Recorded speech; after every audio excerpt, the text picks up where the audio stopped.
What's up? What's good? What's good? What's good? What's good? What's good? Hey, y'all. All right. Sorry, I'm a little late. However, how y'all doing? It's your girl Brittany, if you do not know who I am. And so on Thursdays, y'all, we get together. These are, I consider, days to refuel and to refresh, kind of take a step back from everything that's going on in life and just allowing this time to regroup, vent, get yourself, together and just allowing your mind to flow free. I call it Transform Your Mind Thursdays, allowing our mindsets to be shifted, challenged, see things a little bit differently from God's perspective in our daily lives, so that we can wake up the next day and we can kind of like deal with some issues and today, and kind of get our day started tomorrow, and just kind of like carrying us to refuel and re-energize us for whatever responsibilities that we have. And so I'm all about allowing my mind to be challenged, and just kind of looking at different perspectives of myself, and learning things and unlearning things, patterns, behaviors, and just allowing the core of who I am to flourish, and setting new boundaries and new standards for my family and my legacy, my children and my children's children, and just allowing God to move through me. And so Transferring Your Mind Thursdays are opportunities for us to get together and to share a word and allow God to flow through me, so that I could be a blessing to you guys in any way possible, and for me to get fresh revelation. Hello. So I'm super excited about this topic. If you guys don't know, Transform Your Mind Thursdays, I feel like every week God gives me fresh revelation on certain things about myself, and to not just build from a place of need, but to build from a place of of where I'm going. And one of the things that I've been learning is that as individuals, sometimes when we're building, or when we are trying to strive for something, we count out our weaknesses, and we look at what we don't have, or what we lack, or what we're not good at, and we count those things out. And in God's eye, those things are key to your destiny. And so sometimes when we count things out, we compare ourselves. And so today, one of the things that God has really, really, really allowed to be a topic for me this week is killing comparison. And I think this is like a huge topic, especially right now with quarantine going on, and some people are still in quarantine. A lot of people have lost their jobs. So many people are in different stages in their lives, as far as finances, marriage, family, loss, and it's just so much going on. And so it is so easy to compare where you are and where versus where the next person is, and to see yourself from a place of lack, and to see yourself from a place of frustration. And so with this topic, I have come together with some thoughts and some ideas about what God has given me about the thief of comparison. And the reason why I'm talking about this is because I believe, when I look back at some of the businesses that I've had, or even friendships, relationships, and things like that, comparison is probably one of the number one things that definitely put me in places of depression and defeat and frustration, and feeling like, hey, Darling Boo, hello, Liberty, how are you, love? Welcome to Transform Your Mind Thursdays. And so comparison, we're talking about killing comparison, how to overcome comparison and embrace who we are as individuals. And so comparison has definitely been something I believe has been a stealer, a thief of a lot of things that I've done in the past. And so comparing to where I am right now to the businesses and the things that I used to do, I could see where the missing link was. And that's the difference. If you guys don't know, I'm in this topic of building a legacy with God. And so one different topics come up, and this week God has given me the topic of killing comparison, how to overcome comparison and how to embrace who you are as a person. And so one of the things that in my devotion I talked about was comparison is a thief to your destiny. It can kill and create imaginations in your mind of things that haven't even happened yet, and it'll put you in a place of depression and defeat and loss, and it'll get you in the mindset of believing that things can't happen for you, and they ain't even happened yet. And so that's one of the things that I talked about in my podcast, and it should be launching tomorrow, so I'm working on that tonight. But I want to do kind of a breakdown of what I talk about in my podcast. And so what I did was I gave 4 tips on how I have positioned myself to overcome comparison. Now, I think a lot of times people think, oh, okay, I do these things and it's just gonna go away. Yes, it's all about the trick of the enemy. And the thing is that every day you're evolving.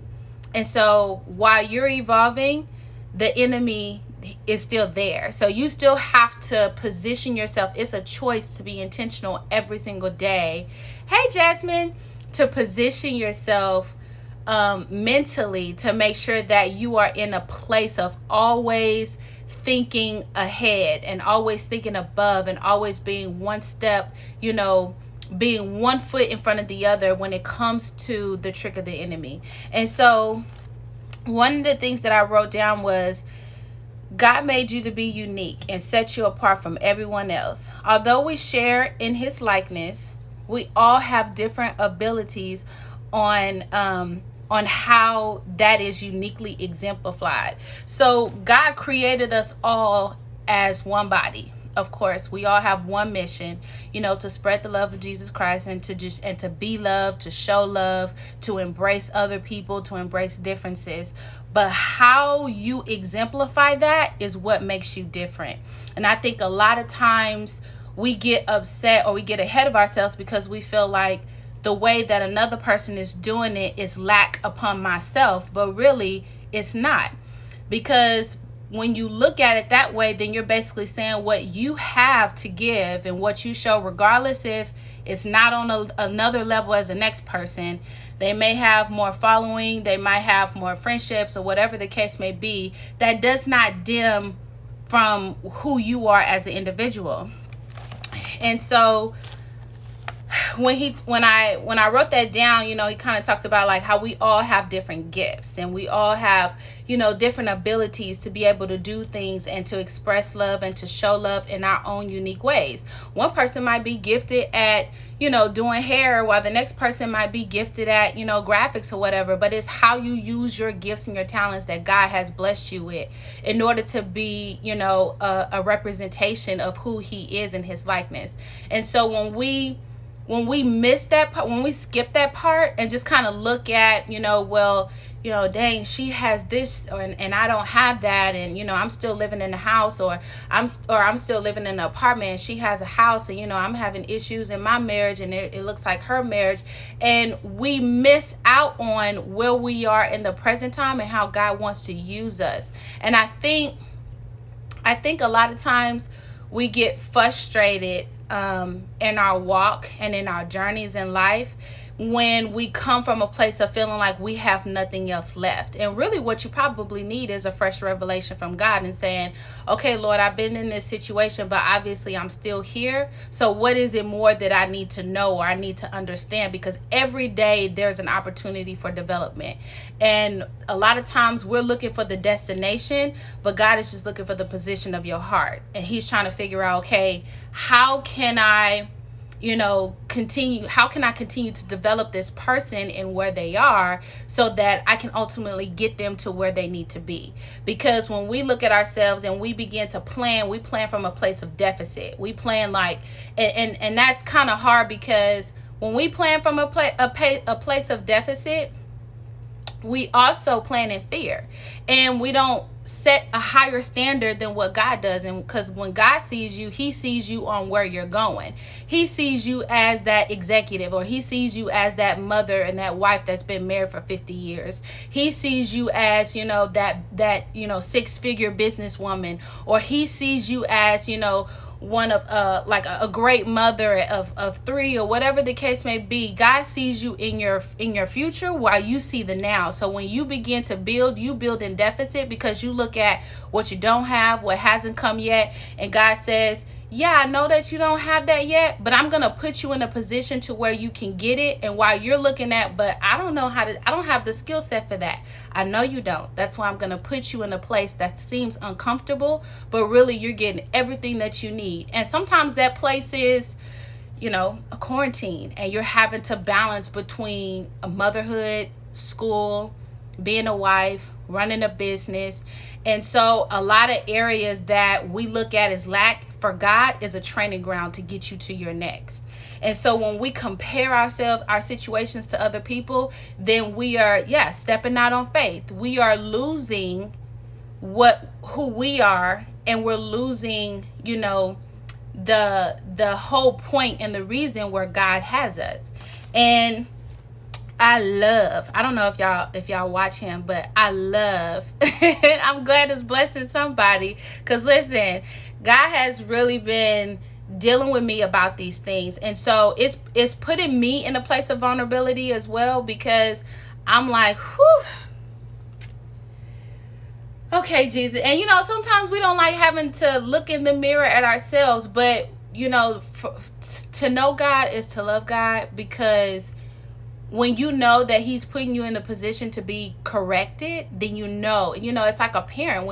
It's like you love your children. You don't want them to go astray. You don't want them, to have to, if they don't have to be in bad situations, like, I'm going to do everything I can to make sure they're not in bad situations. And that's how God looks at us. He looks at us from a place of, I need to make sure that they get everything that they need so that they're prepared. And sometimes those places are uncomfortable, but he does it because he loves us. And so Dr. Matthew Stevenson, I love him. He's a great apostle. And this is what he talks about. If you've never heard the message before, it's called Deliverance from Comparison. And so one of the things that he said, as I reference from him, he says, any insecurity that is not dealt with will fall into comparison. Insecurity is the birth room of comparison. Anytime you embrace the culture of comparison, you then block the culture of honor, because comparison and honor cannot work simultaneously. And so he created this cycle, and he spoke about this cycle. Some of you guys probably know him, but he says it starts with insecurity. Undealt with insecurity then grows into comparison, and then that grows into jealousy. And then if you don't continue, he's your chief. Yes, I love him. I truly love him. God has really allowed him to teach me so much within the past 6-7 months. And so from comparison to jealousy, and then from jealousy to envy, and all of that intertwined grows into dishonor. And everybody knows God does not like dishonor. Everything is about loving other people, loving yourself. And a lot of times we talk about loving other people, which is really, really important. But also, I feel like, especially right now, there should be a lot more talk about loving yourself and being kind to yourself, because it is so easy to dismiss who you are as a person and just be like, oh, that's just me. I normally do that. And God is like, no, that's not you. That's something that you picked up out of fear or lack or whatever the case may be that you've gone through. And so a lot of times we dismiss ourselves, and God is saying, stop doing that. Don't dismiss who you are as an individual, because ultimately you're dismissing the creation that I've created. And so how do I overcome comparison? So I'm going to share with y'all some tips that helps me. And these are things that I implement every single day. And I know that comparison, people post about comparison a lot, but I'm telling you guys, and everything that I do is about evolving, building, and branding. Whether you are a business owner, whether you are a mother, a wife, who you are as an individual, however you show up, you're showing up as your brand. And so if you are, if you have a disposition of lack, if you have a disposition of fear, that is going to show up in everything that you do. You will implant things, voluntarily and involuntarily, like things that you know and things that you don't know. If you don't pay attention to where your disposition is on situations that you deal with, on how you deal with certain things, or how you respond to certain things. And so the first thing you have to do is you have to know and remember who you are as an individual. And I think that is truly important. And I think a lot of times, especially for me, before this journey that I've been on, a lot of times I never really talked to myself in the mirror and spoke to myself kindly. I've never really asked myself questions like, well, Brittany, how do you feel about topics like this? Or how do you feel about situations like this? I never even took account. Now, it's easy for me to take into account somebody else's opinion, but I've never taken account for my own self and to figure out, well, what does Brittany feel about this? And what does Brittany think about this? And I think a lot of times, we forget that. But knowing who you are is knowing that you have a purpose, that there is a plan for your life, that there is more to you than what you see, that that every single day you're growing, even when you can't see it. Every single day there are opportunities that are presented to you for you to be able to grow more as an individual. And so one of my favorite scriptures, y'all, is Jeremiah 1:5, and it talks about how before you were formed in your mother's womb, God knew you. He had a plan for you. He purposed you. He predestined you. He specifically created something only that you are able to do. And he said, I made this good. I'm going to put this in the earth, and it is going to do great things in my name. And I think as life happens, and as we have kids and we get married, and we go throughout our day and we make plans, we forget to check in and say, well, what is my purpose of this? Why am I doing this? And that's a part of your vision. That's a part of your brand. Understanding, having a vision and a brand of who you are as a person, what type of mother you want to be, what type of wife do you want to be, what is your business going to serve down the line? Who is it going to serve? How are you going to use your business to help individuals that lack, that's not where you are? Or how are you going to give back into the community? Not just what can be done for you, not just how can your family grow, but how are you going to change life? How is your marriage going to change somebody else's marriage? How is you being a mother going to change somebody else? Or what is it that you're going to pass down to your kids that has nothing to do with material things, that has nothing to do, with property? And all those things are great, by the way. But what type of character are you going to leave behind? How are you going to teach your daughter, how to represent herself, in a place where everything is based off of looks and and body types and things like that? Those are the type of things that I believe God is trying to position us, because in order for us to truly be about people, we have to know who we are and what we stand for. And the trick is you have to set your mind on that every single day, because there are so many things that are coming up against that. And that's where comparison seeps in, because when you come from a place of saying, oh, I lack, I have insecurity in some kind of way, I don't like the way my hair is, I don't like the way my body looks in this, and I don't like where I am right now in life. Oh my gosh, my business ain't popping like this person's business. There you go, already setting. And these are things that I'm having to catch myself do, and I have to understand that everybody's journey is completely different for a specific purpose. And God could be slowing you down because there are things that he wants you to pay attention to. Like me, like that's where I am right now. He's taken this opportunity of where I am in my life. He took me, from the business that I was doing before to the business that I'm doing now, but he taking his time with it so that I'm seeing every single thing. And sometimes it's frustrating because, in the natural, we like, okay, I'm ready. But God is like, no, like this time you're building from a place of identity, because I don't just want you to present something and say, I got this, I got that. I want you to feel everything that you're putting out. I want you to become it as you're putting it out. And so that's what I love about God. So you got to remember who you are. And so anytime you look at yourself or your situation as a lack or not enough, you discredit your purpose and you discredit God who created you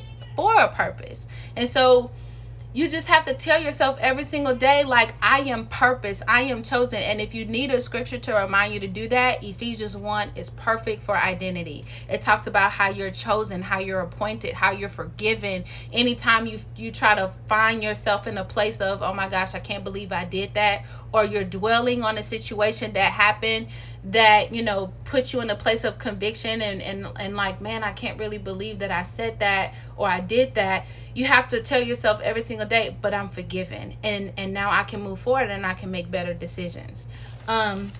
Because, sometimes when you're pure in heart, when you make poor decisions or when somebody else it sits heavy on you. And sometimes dwelling on situations can put you in a place of lack as well, because you feel as if I can never come back from this. But you can, because you're forgiven.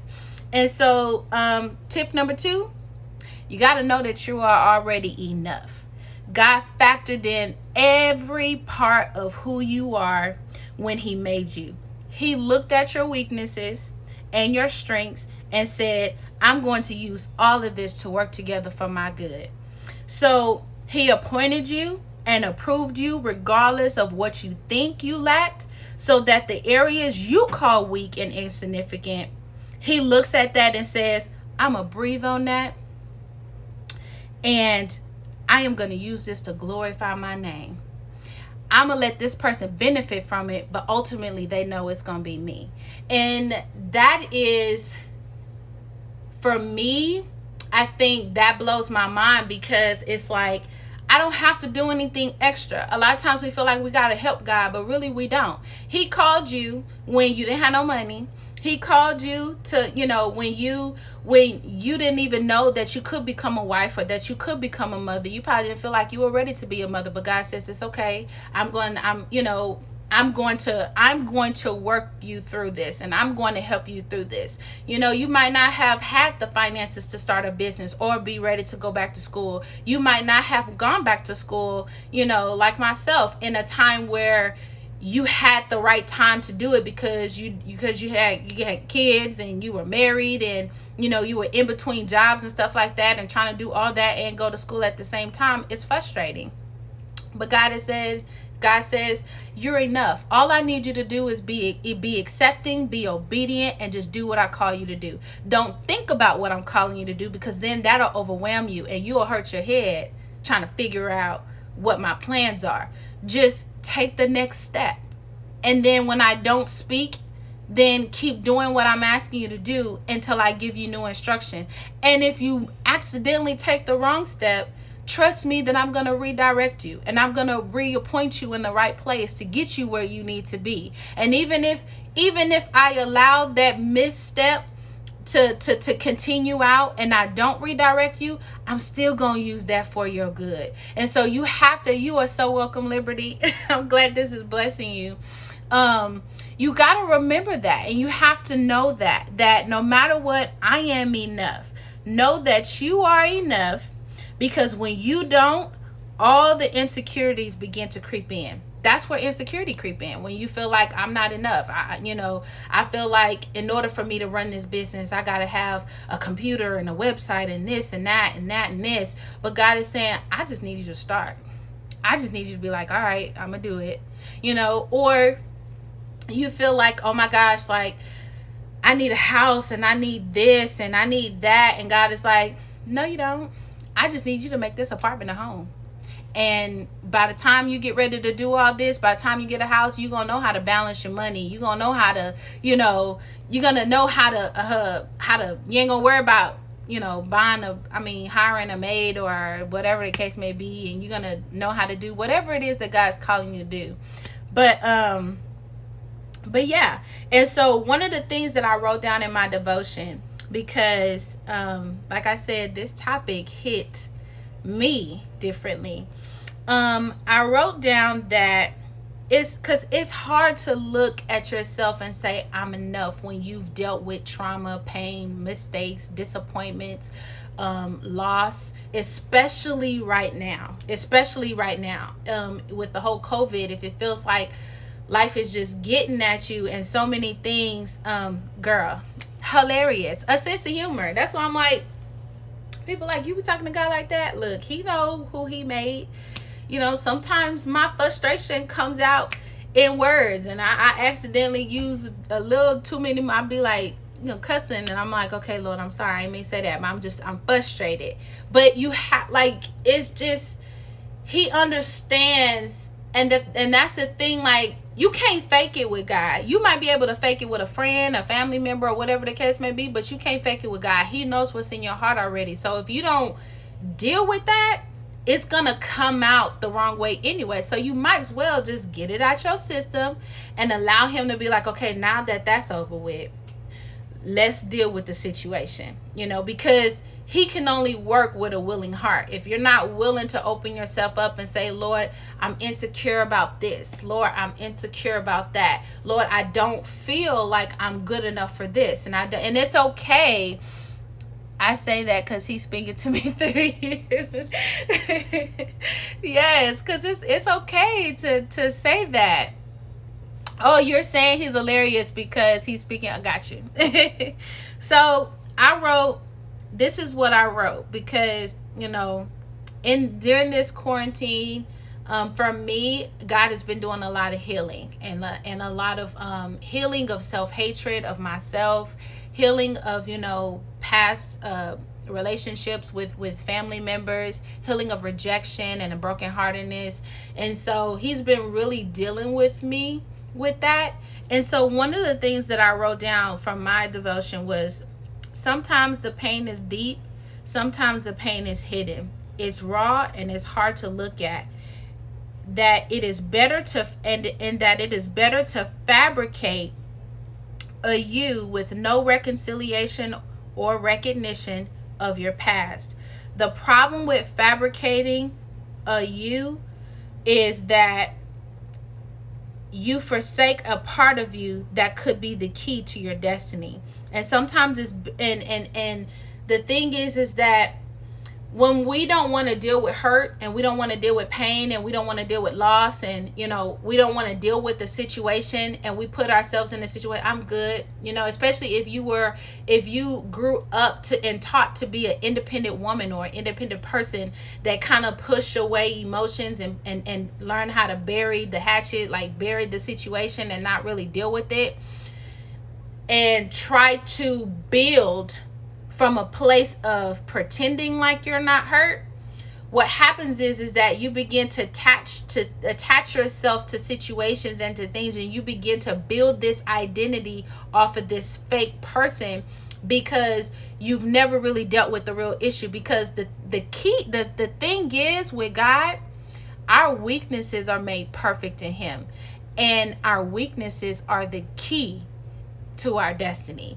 Because the Bible talks about in the Beatitudes, I want to say it's Matthew 5, he talks about, those that are brokenhearted and those that are meek, they inherit the kingdom. And he talks about how the closest way to get to God's heart is to be vulnerable. That's the only way to grow. You have to lay yourself down, and I've talked about this a few episodes back on our Transform Your Mind Thursdays about laying it down. Laying down your situations, your problems, your insecurities, your frustration. And when I say lay it down, I mean like being honest about it, giving it to God, and be like, look, I know I can't do nothing with this. I know that I can't make this situation better. I know that and it's being honest, because that's what it means to live by faith. You're honest about the situation, but you're saying, even though that this is my situation, God, I believe that you can do better. I believe that you can bring me out of this. I believe that, something good is going to come from this, even if I can't see it right now. That's what it means to live by faith. That's what it means to, be a descendant of Abraham. Abraham was blessed on credit, because he was made righteous through his faith, through believing. And as believers, we are already living by faith, because we believe that a man died on the cross for our sins, and now we have eternal life and salvation. That's faith within itself. But to actually believe that, God can deliver you from brokenheartedness, or God can deliver you from infidelity, or God can, deliver you from, from fear and doubt and lack of finances, or whatever the case may be, you have to have faith, and you have to believe. So in order for you to believe, you have to lay something down. You have to put yourself in a vulnerable situation and say, I trust that you are going to take this pain, and that you are going to do something good for me, and you're going to do something better for my good. Okay. And a lot of times it's hard to have faith when you don't trust, because if you don't trust, that's like, one of the things that I learned in school, we talked about what's that word? I can't even think of it right now. But we talk self-disclosure. We talk about, self-disclosure, and we talk about the more that you disclose, the more closeness you are in relationships, friendships, or whatever the case may be. That is how people begin to build that trust. And it's like, okay, how much can I really trust with this person? So you might start with something small that's like, I didn't really graduate from I graduated from high school, but I never really went to college, or whatever the case may be. Whatever it is that you consider personal, and you take those baby steps and you entrust in that person, that is how it is with us with God.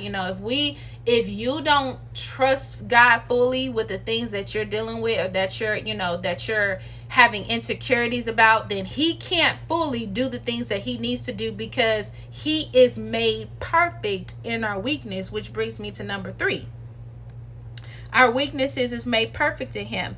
And I grabbed this from 2 Corinthians 12:9, as it talks about, my grace is sufficient for you. My loving kindness and my mercy are more than enough, always available, regardless of the situation.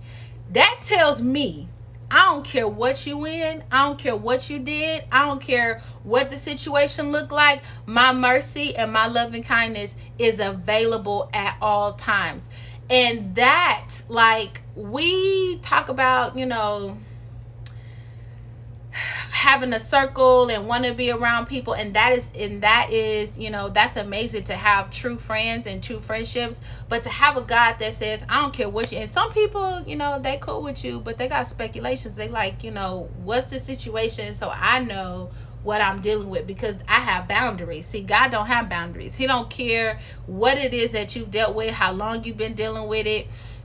Somebody might look at a person and be like, oh my gosh, she why she so mean, why she so rude? And God is looking at your heart like, there's rejection in there, you just can't see it. And so he sees, through us. And so he wants to look at you and say, let me take this insecurity that you got. You feel like you lacking in finances. You feel like your business not really pushing. You feel like that you're not growing as a wife or a mother and as an individual. You feel like you're stuck in the same place. Let's take that. Let's take those thoughts and let's redirect it, and let's look at why it is that you feel this way. Where is this really coming from? Because this is not my vision of you. This is not my version of you. So where are you really getting this? And so that's what God does. And so I wrote, when you embrace your weakness, you leave room for innovation. And I talked about this a couple days ago in my post.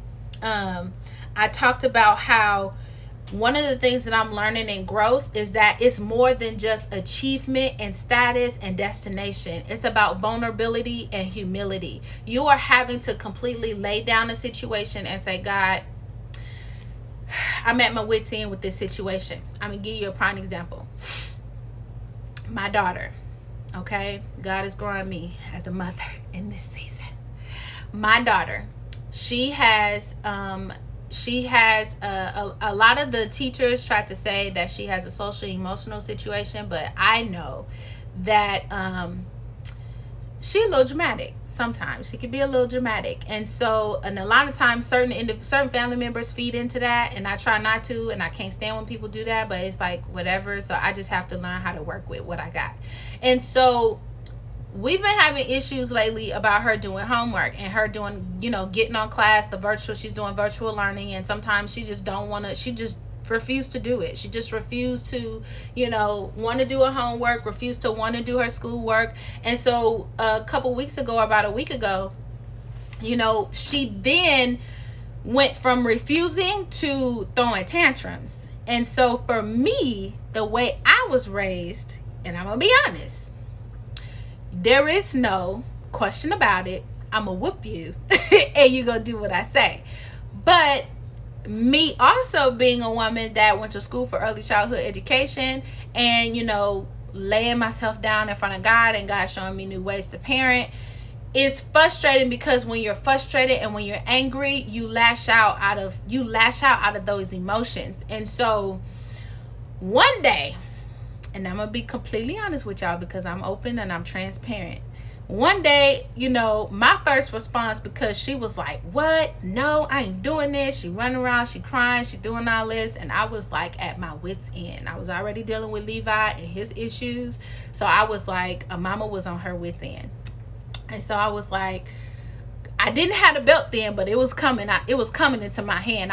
She saw me looking at it. And so I was getting ready to go and she screamed out, don't hurt me. And for some reason that just hit me in my heart, because I'm like, I don't never put you in a position to make you feel like I will hurt you. So the fact, I know, my daughter, sometimes she could just be extra, and so sometimes she does that, and I'm like, Madison, I'm not gonna hurt you. And 9 times out of 10, I don't even touch her, but she puts her, she gets in these situations, and she just saying stuff, and I'd be like, Madison, ain't nobody about to hurt you, girl. And so when she did that, I just broke down crying, and I was like, you know what, Lord, I told her, and God says it's okay to be vulnerable and ask for grace for your daughter. My daughter's 6, and so I told her, I said, Madison, mommy will really appreciate it if you don't ever say those words, because one thing mommy will never do, I would never hurt you. I would never put you in a position to be hurt. I would never, put my hands on you like that. I would never do that. And so it really broke me, but I saw God was trying to also position me in a position to learn a different parenting technique, instead of, like screaming out of frustration and being like, go to your room or whatever the case may be. God was like, talk to her and tell her how you feel, because she's just as frustrated with this situation just as much as you are. They've been sitting behind cameras and the computers, and they're having to learn new ways on top of learning, a new grade level. It's a lot on them just as much as it's a lot on you. So just talk to her. So I prayed over her.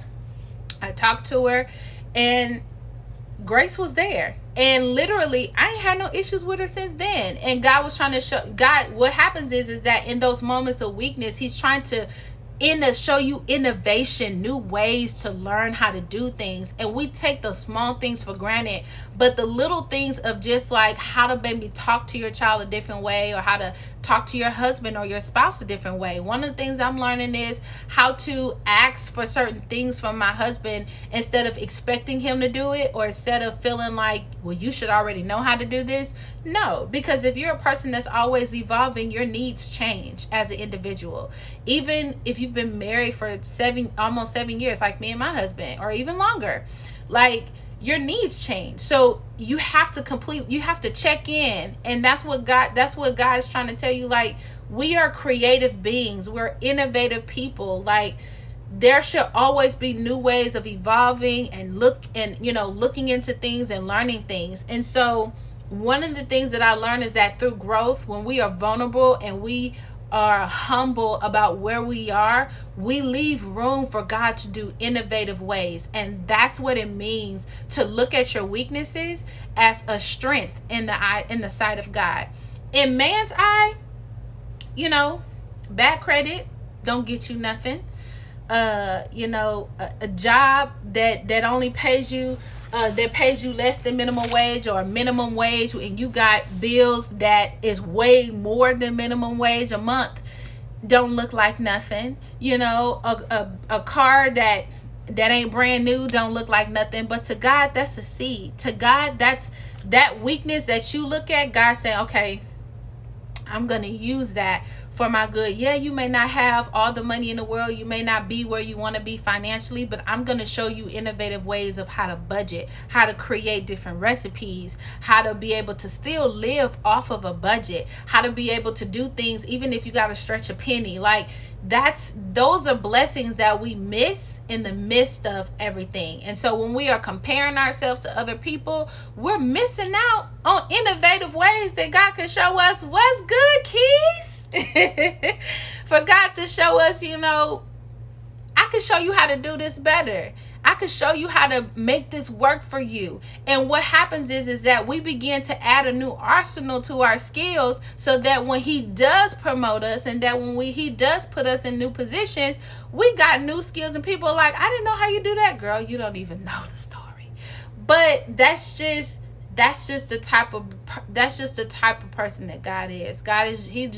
He wants to help in so many different ways. He want to push you to do so many different things. He want to stretch you, and that's exactly where I feel like I'm at. I'm being stretched, but it's a mind shift. And that leads me to my last one. I want to appreciate y'all for sticking with me through this live, but it brings me to my last one: shift in the moment of weakness. The one thing that you have to do when you feel yourself comparison, and I'm gonna tell you what I do the moment, because we all get caught up in the scroll, boo. I know I be getting caught up in the scroll. Sometimes I be like, you know what, I don't feel like doing nothing. Let's just see what everybody else doing. Let's look at everybody else. But we don't realize is that we go through so many different emotions when we look at another person. You see a person working out, dang, I ain't worked out in like 2 months. You see another person over there cooking dinner, dang, I've been eating out at McDonald's and Burger King, and I've been eating soul food every single day. I need to eat some salads. Like, we look at everybody and we compare ourselves, and we're like,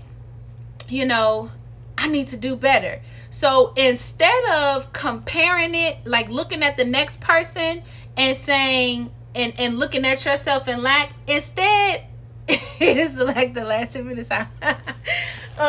Instead, use that as an inspiration to prophesy to yourself and say, man, they getting it in at the gym. See, that's going to be me. That's going to be me. Like, you have to reverse and shift your mind. And I know it sounds foreign and it sounds awkward, but I'm telling you, like, that is the only way that you're going to be able to shift yourself from shift yourself from comparison and embracing who you are. Embracing the fact that, you got them love handles, boo, because you birthed the baby. That's a blessing. And I'm talking about me. And I'm have to tell myself, I'm like, okay, I've been working out for the past 2 months and I still ain't got rid of it. But you have to, hey, that gym talk, you can come holler at me. Look, I might need to start asking questions. And that's another thing. Like, whatever you lack, ask somebody. That's the power of community. That's another thing that I'm learning. You're not an island. It may feel like it, and it may feel like you're the only one in your situation, but you're not an island. You got people out there that is giving out free information every single day, that you just have to step outside your comfort zone and go and get it. And so it's a mind shift. And I got that from Colossians 3:2. You got to set your mind on things above. Remember, God don't see lack. He sees opportunity. He sees innovation. He sees creation. He sees that, okay, you missing something? Okay, just ask me on how to get to that. If you feel like you don't have enough, ask me how to get, because I got it all set it up. I'll give you any knowledge you need there. I know you will, because look, you done bossed up on me for real. I'm trying to get on your level.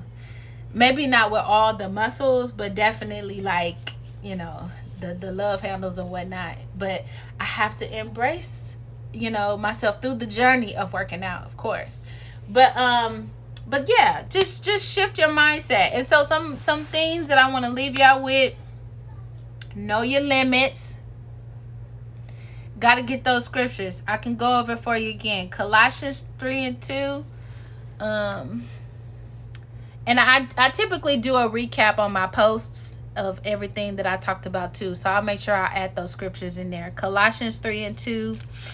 Ephesians 4 was about the different gifts that we have. Jeremiah 1:5 was about your purpose and you being predestined. And 2 Corinthians 12:9 is about boasting in your weakness and knowing that God is perfected in your weakness. So yeah, know your limits. If you know that you are in a season right now where you're really hard on yourself and you're in the position of surviving, don't be sitting on the phone scrolling and looking at people. Like I have literally for like 3 to 4 months have had to isolate myself because, and it's not to be disrespectful to other people, but you just know what your limitations are and you have to set boundaries. Dr. Matthew Stevenson talks about creating a plan for your comparison. You got to have a plan for everything. How you going to deal with, what is your marriage going to look like, and what is the plan on how you're going to get there? What is your parenting skills going to look like? What's the plan on getting there? How are you going to unbecome certain things like self-hate, self-victimization, or self-victimization is playing the victim. How are you going to deal with getting rid of comparison? How are you going to deal with, building wealth and building, your identity, or building your finances or your credit? You got to create a plan for that. One thing that I've done was type out on the computer of what I want my life to look like within the next 5 to 10 years, and understand that you can update that all the time. So know your limits and make a plan for yourself. Be honest about the insecurity that you have, and ask God to help you and tell God, Lord, this is my insecurity. I need you to give me a new vision, and I need you to help me put it into practice. And he'll do that for you to help you overcome the thief of comparison. And then remember that God will work overtime to get you to where you need to be. Your job is to stay in position, keeping that heart and that mind right. Your infrastructure. That is how you are going to be the best you that you can be, is keeping that mind and that heart right, keeping that heart clear and keeping that mind clear, and allowing God to work through you every single day. Lord, create in me a clean heart and renew in me a steadfast spirit. Lord, renew my mind. Help me to walk in the renewing of my mind. Help me to not walk in old patterns. Help me to get rid of old patterns, and help me to see the things that you're trying to bring me from.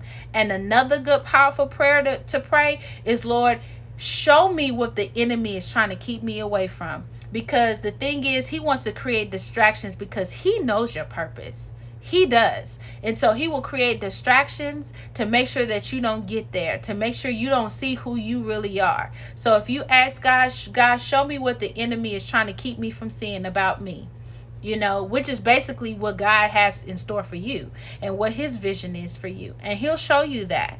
And so you have to remember that God will never stop working for you. He will go overtime, whatever he needs to, in order to, yes, less of me and more of you, Lord. That's another good prayer. I say that all the time. Lord, less of me and more of you.